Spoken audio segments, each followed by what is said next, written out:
But no, I started working in restaurants since I came here. I worked at this Asian restaurant called Sakura. I don't know if you guys heard of that. And it's a Japanese restaurant, but all the cooks are Mexican. And everybody else is Chinese. So I'm like, fuck, and they treated me like shit. So I'm like, hey, you know what? I was a busboy. I don't want to be a busboy anymore. Like, that's why I want to talk to the boss. And I'm like, you think you will let me serve? Like, I don't know I can speak English and shit. Like, how can I let you serve? No, it's not. No, you're the best dishwasher we got. And the best busboy. How can I let you do that? I'm like, come here outside. He took me outside. He's like, you see that sign? It says Sakura. Does it say La Cocina? No. Alright. You go back there, you wax on dishes, wax off dishes. You're very good at that. Fuck this motherfucker. So I was like, alright, fuck it. So he didn't want to give me a chance, so I went to Olive Garden, and they actually gave me a chance. I made me a server and working there. It was a little tricky, because sometimes people fuck with you.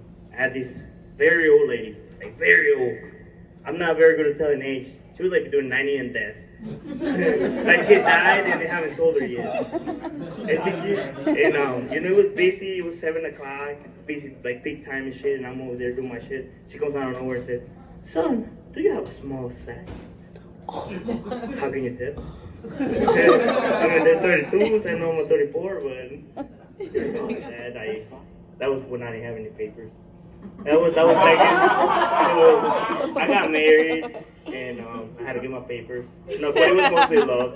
And I became an electrician. You can find me outside of Menards here from 9 to 5.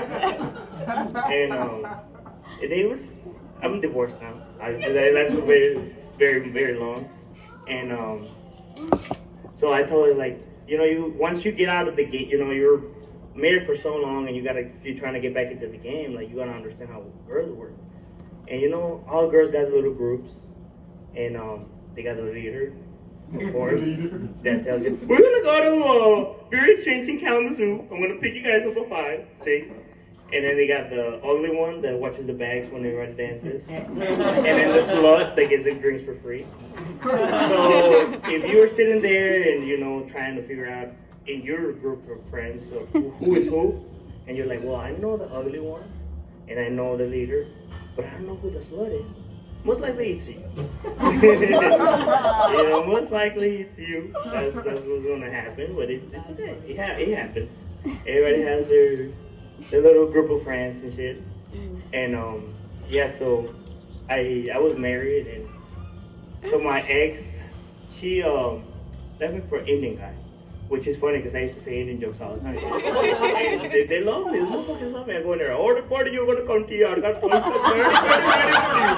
got 12 pack. I got 12. What do you want? You want a bottle of Kawa Wawa? I'll try buddy. Just for you. Just for you, buddy. Shit. No. I'm okay. Thank you, though. And, that shit happened after that. I'm like, well, I'm afraid to make jokes about anything else, It's like, shit, what's going to be next? No, but I appreciate you inviting me, bro. This motherfucker, I know him since 2 years ago. Dude, that was all, yeah, but I don't want to talk about that now, bro. Let's leave it in the past. But I'm an electrician now, after, having every Mexican job you can think of. Architect, engineer. You probably thought I was going to say landscaping, picking blueberries. I did all that shit too. It